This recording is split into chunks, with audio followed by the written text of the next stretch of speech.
and welcome. In this session we are going to take a Microsoft Exchange server with its mailboxes. We're going to migrate them directly into the M365 tenant.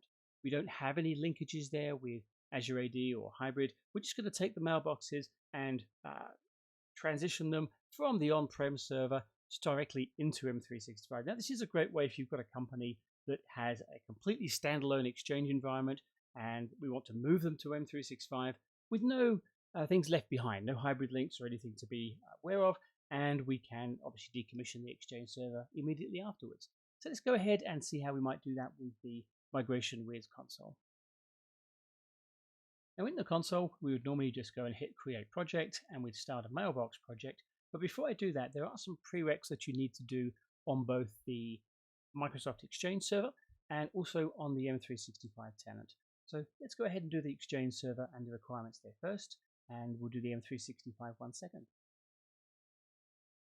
And what we need is a Migration with Service account. So you can see I've made one here. Now this is just a normal generic account, and just give it an address, and obviously it can log in with its password. Now what we do need to do here is we need to give this mailbox rights to be able to pick up the information out of all the mailboxes. Now I'm going to refer to the Help Center in the BitTitan site and just show you a couple of things about that. Now this is the migration guide for an Exchange on-prem to M365, and you can see you can find that under the Exchange Migrations, Mailbox Migration Guides. It goes straight into the 2007 plus onwards there. Now what I want to show you is just a little bit down on the documentation, just where it's talking about the configuring permissions. You can see that there is another way you can do it with 2007 plus. You need to go into each mailbox, obviously, with the PowerShell here and grant the access rights to the Migration with Service account. Now, I would suggest that we use this one here, the 2010 plus, which is the impersonation. And that's a single command which we're going to run. We just add a new management role assignment, enabling the application impersonation for that account. And that will allow the service account to then get at all the data to obviously drag it out so we can perform this migration task.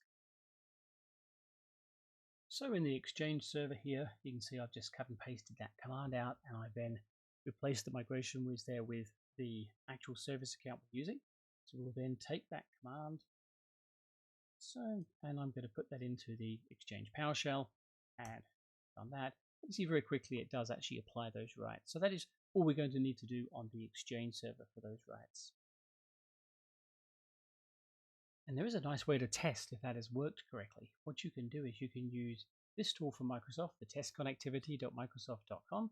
Go to the Exchange server options, and you've got this service account access here. Now when you're in there, you can see I've already partially filled this out. But what it's doing is saying, okay, we can give it the target email address, which is one of our test users here. We can give it the service account, which is the Migration Wiz account, obviously with the password. I'm going to specify the web services. Now, it does require the exchange.asmx, but you can just put in mail. In this case, migrationfrog.com. It will find its way to your server in the correct place there. And we're going to say test for the predefined folder, which will be the inbox. We're going to use Exchange impersonation, and we want it to impersonate that user. So we'll do that and perform that test. And as long as that comes back as being correct, then we are good to go from that side. Okay, looks like that's done very quickly. Now we have got a warning, but that'll be an SSL warning, which there. But you can see what it's done. It's saying, can it create a new mail in the mailbox, and then can it go back and delete it? So really, with this test in place, it means that the impersonation you put for that Migration with Service account is in fact working correctly, which is good. So moving on back through that help desk article, you can see that if I just scroll down here, it talks about verifying that access and the like. So that's what we've just done with that test connectivity. So we can now go ahead and prepare the destination. Now this comes down to the Modern Auth requirements that it needs. Inside the Migration Wiz tenant, obviously Basic Auth is now deprecated, so we need to use the Modern Auth. Now this is obviously the guide to go ahead and do that, but I'm going to show you that we will make reference to this item just here. So how we go ahead and do that is to jump into the Office 365 tenant. As you can see, obviously in the Azure Active Directory, you're going to get this come up. In this view, you can see down here, you've got applications, and we go to app registrations. And then we just hit new registration here. And I'm going to give this one a name. I'm just going call it MigWiz. Actually, we'll call it Migration Wiz. And the options here, we need to just say organization only for that tenant. We do need to select the public client native. Now, this is the field that we need copied from the documentation. So let me just grab that. That's from here. We'll copy this and drop that into that window there. And we will just go ahead and register that. Now, the other two things you need to do is you need to go to the authentication tab, and down the bottom here, we need to yes on there, save on that one, and then jump into the API permissions. Now, this is quite important we get this right. So we go through here and add a permission, and we want to look at APIs my organization uses, and we just do a quick search. We're looking for Office 365 Exchange Online, this one here, and that will be delegated permissions. Now down here, we will go to EWS and tick that box on, add the permissions in. Now we will just go and grant admin consent. So, and that will give that, and really that is everything successful. I'm going to jump back to the overview because we need to copy out these items. So I'm going to grab the client ID as a whole thing here. That. Paste that into Notepad, and I'm going to grab the directory ID as well. Grab that too. We'll keep that for a little later on. We'll need that in the advanced options in the Migration Wiz project setup. Now we do need to add the application impersonation rights on the M365 side as well.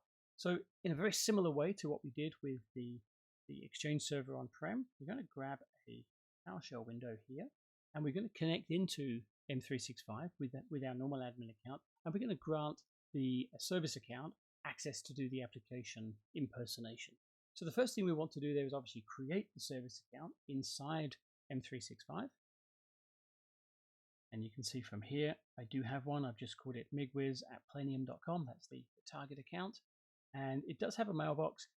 It's not absolutely necessary. I find that if I'm using this for different things like Teams and SharePoint and OneDrive, there are different requirements on whether it needs a mailbox or not. If we're doing a full suite, then we would obviously give it that license to have the mailbox. If you're doing a Teams migration at all, it's going to need a Teams license as well. So generally, if I've got them spare, I will just add them in here. But you can see that is the service account set up.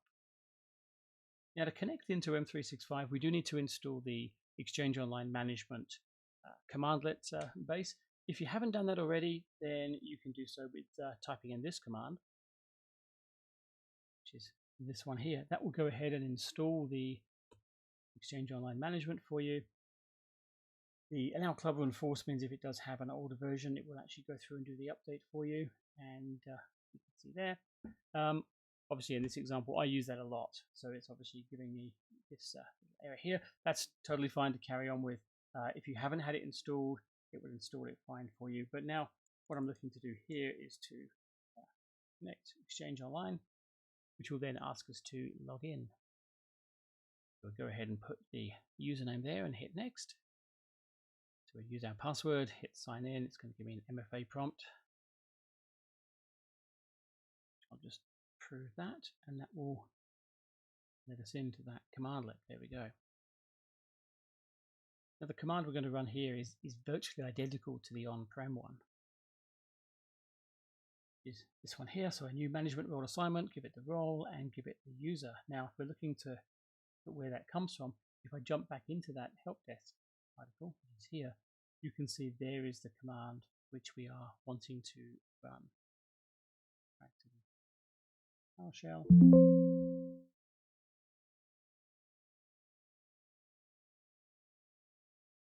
That, and you can see obviously very quickly it comes back, and we are good to go.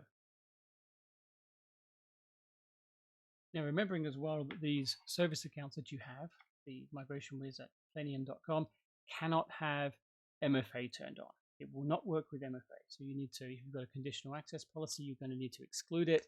If you've got the security defaults turned on the tenant, I'd recommend you turn those off and do it through conditional access and other policies anyway, but you can't have MFA enforced on that account. That is a definite, it will not work if you have that, basically. So let's go ahead now and talk about the setting up the Mailbox project and get this one started. So we go to the Mailbox project and we will give it a project name. And I'm just going to do the same customer we had, the Zeotrove, the one we've been using previously. So we'll just carry on with that to our next step. So we're going to set up source and destination endpoints. Now, obviously, the source is going to be your on-prem Exchange server.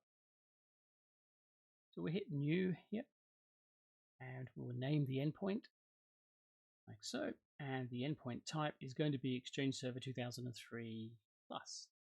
Now, it wants to know the Outlook web access. Now, this is the connection externally that the migration console will use to extract all the data. Now, that will actually be your OA address that the service account is going to use with those impersonation rights to get in and get that data out. So in this case, we'll type in that address like so, and we will provide the credentials, which will be the admin username. As you can see, I just put in like that and add. Now that corresponds to the same settings that we had when we were doing the EWS check with that Microsoft test site. So we know that's going to work. So that's good. We'll carry on and go to the next step, which is setting up the destination. So here we'll do a new one as well, and we'll call that I've called it that. You might wonder why I put this in here, but obviously we're using the same company name and the same set of credentials which we've had previously for this Zeotrove and Planium migration. So there is already an endpoint for M365 in this customer setup in the migration with console. I want to create a nice new one just to show you this coming in from scratch if you've not looked at the other sessions. But I mean, we could obviously just pick up the other endpoint. If you're doing a migration and you've got multiple things coming into the same endpoint, just go and select the endpoint. Just go and grab it, and you can reuse endpoints that way. But in this case, we'll use a new one, and we'll give it a username, which, as you can see here, and we hit add, and that is ready to go to our summary page. Now we can save the project and we can get into it, but I do want to show you these advanced options that we need to set up for this type of migration. We'll go ahead and put the username there and hit next. So we'll use our password, hit sign in. It's going to give me an MFA prompt. I'll just prove that, and that will let us into that commandlet. There we go. Now the command we're going to run here is virtually identical to the on-prem one. Is this one here, so a new management role assignment, give it the role and give it the user. Now if we're looking to where that comes from, if I jump back into that help desk article, which is here, you can see there is the command which we are wanting to run. Back to the PowerShell.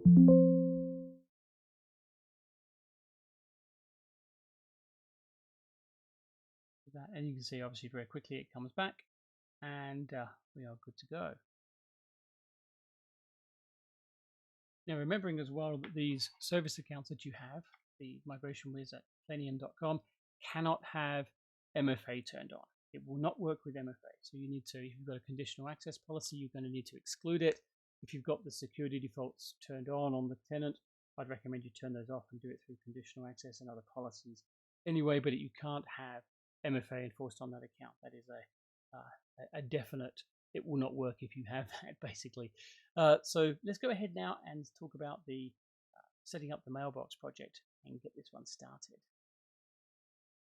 So we go to the Mailbox project and we will give it a project name. And I'm just going to do the same customer we had, the Zeotrove, the one we've been using previously. So we'll just carry on with that to our next step. So we're going to set up source and destination endpoints. Now obviously the source is going to be your on-prem Exchange server. So we hit new here, and we'll name the endpoint like so, and the endpoint type is going to be Exchange Server 2003 Plus. Now it wants to know the Outlook web access. Now this is the connection externally that the migration console will use to extract all the data. Now that will actually be your OA address that the service account is going to use with those impersonation rights to get in and get that data out. So in this case, we'll type in that address like so, and we will provide the credentials, which will be the admin username, which you can see I just put in like that, and add. Now that corresponds to the same settings that we had when we were doing the EWS check with that Microsoft test site. So we know that's going to work. So that's good. We'll carry on and go to the next step, which is setting up the destination. So here we'll do a new one as well, and we'll call that I've called it that. You might wonder why I've put this in here, but obviously we're using the same company name and the same set of credentials which we've had previously for this Zoetrope and Planium migration. So there is already an endpoint for M365 in this customer setup in the Migration Wiz console. I want to create a nice new one just to show you this coming in from scratch if you've not looked at the other sessions. But I mean, we could obviously just pick up the other endpoint. If you're doing a migration and you've got multiple things coming into the same endpoint, just go and select the endpoint. Just go and grab it, and you can reuse endpoints that way. But in this case, we'll use a new one, and we'll give it a username, which, as you can see here, and we hit add, and that is ready to go to our summary page. Now, we can save the project and we can get into it, but I do want to show you these advanced options that we need to set up for this type of migration. I spoke before about the Modern Auth, what we need for the M365, and also that account impersonation too. So we need to make sure that those are correctly configured. So how we do that is we go into the advanced options here, and we're going to add some extra things into this. Now I'm going to refer back to that Help Center article because it's got some context here we need. So when we're doing the Modern Auth for the M365, we need to put these items in. Now remember I saved those in the notepad, the application ID and the tenant ID in there for later on. Now these are what we're going to be using. So if we're enabling Modern Auth on the source, we use these two for the export, and the import if we're using Modern Auth on the destination. So this is the one we want. I'm going to grab this one and put that into Notepad and this one as well, and just build those out. So I'll just do that quickly. So you can see just by taking those, cut and pasting them over the top, I've now got the client ID and the tenant ID that we need. So what I then do is I'll grab that whole line and copy that into these areas here. So we need one in here. Let's jump back into the Notepad and grab that one as well. That in there. And that is all good. Now I will just show you one other thing you need. When you go to the source and destination, you need to make sure you tick this on. Now this is saying we are using impersonation to authenticate on the Exchange server. That's obviously what we've been doing this whole time. But that will come on there, and when you go back to the support, you'll find that after you've saved it, and if you were to go back in to advanced options, you'll notice there's an additional one here, which are these two, which is showing that it is turned on. So this is obviously important that we need to have that done correctly. But once we save that, and then save the project, and we come back to our screen where we would normally add items into the project. So with that, really the setup is completed. We're now ready to add our users in and start testing our migration. So obviously a number of ways that we can bring things in. We can do a quick add and type names in. We can do a bulk add from a spreadsheet. That's something I showed you in other videos at how to do that. It's really just two columns of the source and destination. But one of the nice things we can do on this type of project is an Autodiscover. I just want to show you on here, this is coming back to that Exchange server. And I've got this here to show what mailboxes we have. Not very many, it's quite a small site, but these are the users that we're going to be migrating. So what I'm going to do is I'm going to hit the Autodiscover. And if I hit start here, it will go and look at those mailboxes that it can find with those credentials that we've given it. This is obviously a good test as well, that things are working well with your permissions, because it will go ahead and discover them and allow us to bring them in. Let me just wait for that to do it and come back in a second. So that's completed, and it's found 13 items. I'm going to say import items there. We'll see those mailboxes turn up, so that you can see that list matches what's on the Exchange server. So this obviously is, when you look at the destination, you'll notice it's got the same UPN there. The discovery doesn't know what the target domain is going to be, so we're going to have to tell it. So I'm just going to say change domains and key in what the destination address is, which you can see is the planium.com. And if I hit save and close, you'll see that now all of these will be good. So that's good if your migration is doing a like for like on the UPM prefix. That's all good.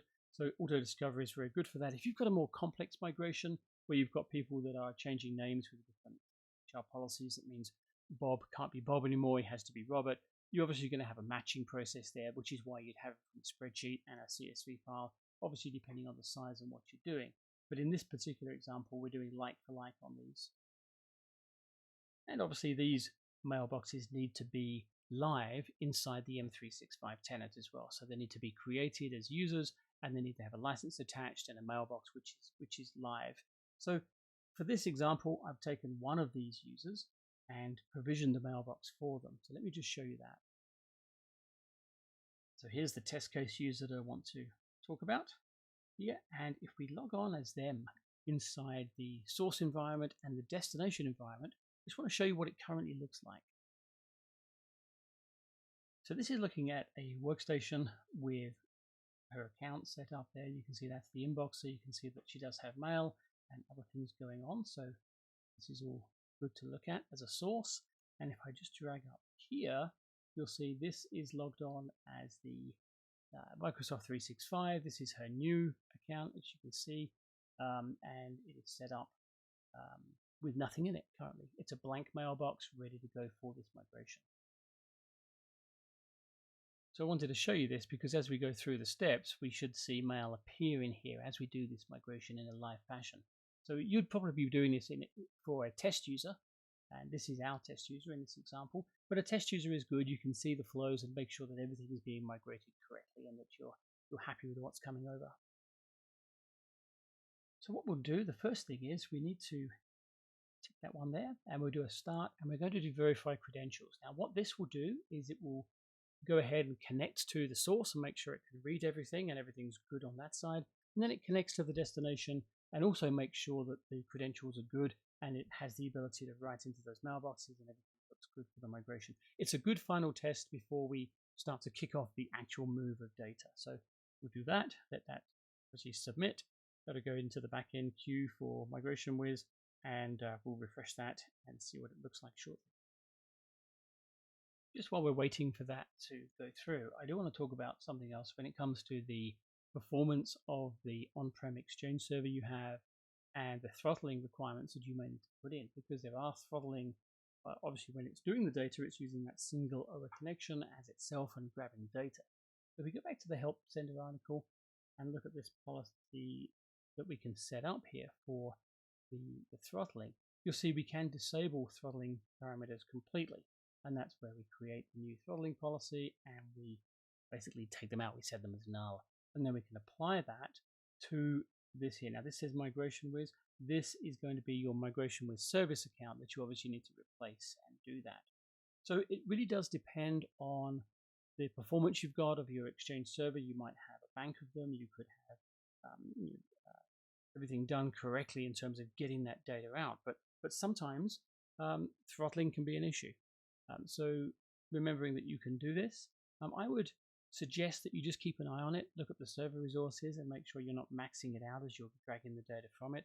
But importantly, migration performance is often linked to this type of thing. So if you need to do it and take off that throttling policy, it's in the help desk article. We just use these on PowerShell inside the Exchange management shell and go ahead with that. We just refresh that and you can see it has completed verification. So it looks like we're good on both sides.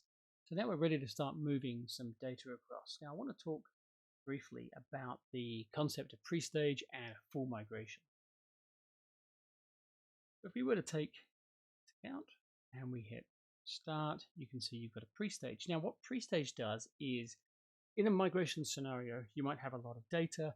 So we don't want to say kick off a migration on a Friday night and have all of the data being copied at that point. What we want to do is we want to pre-stage all of the data.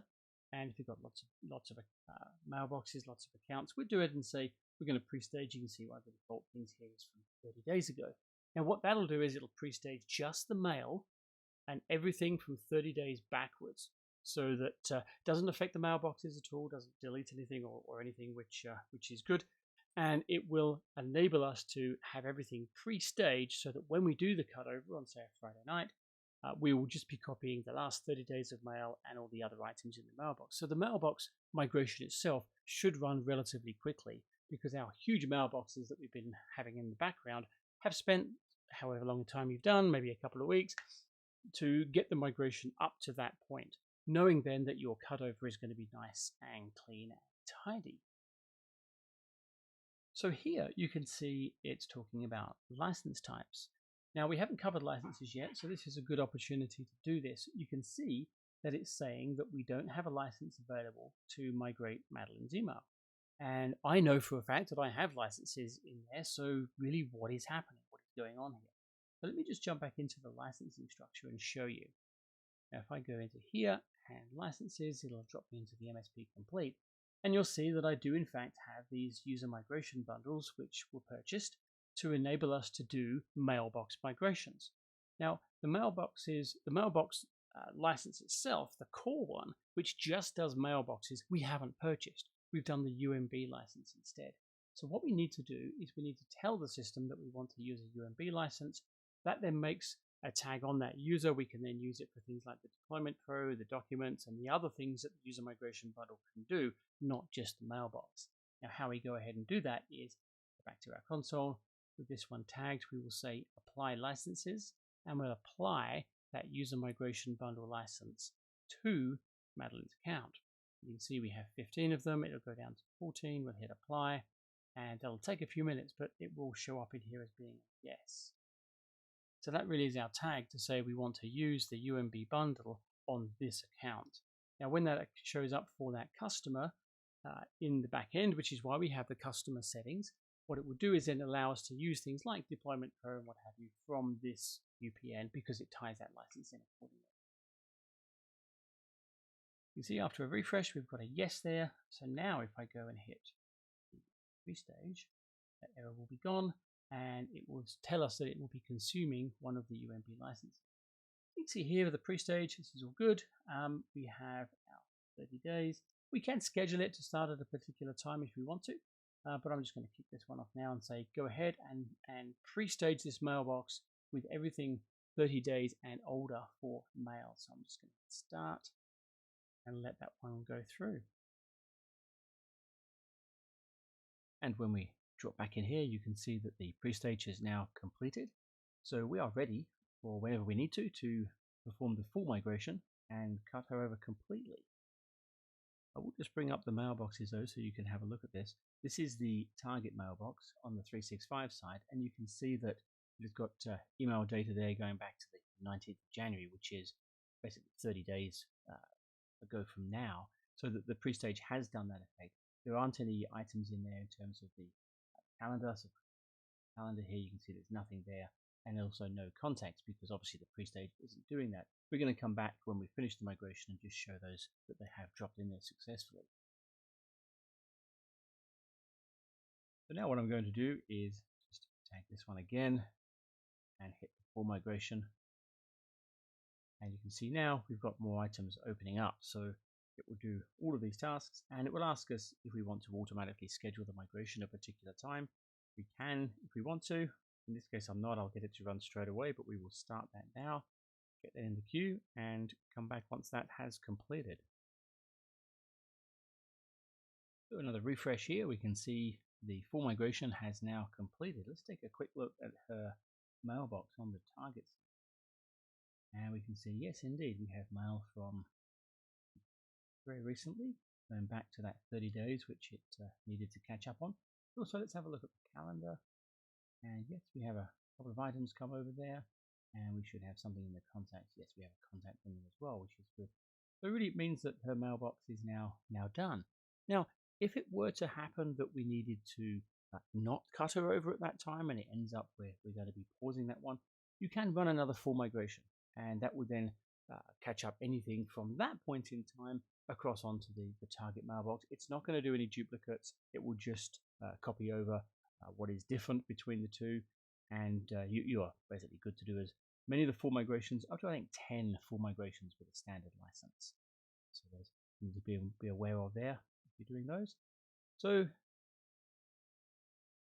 That'll conclude this session of the Exchange server into Microsoft 365. We thank you for watching, and we will talk to you again soon.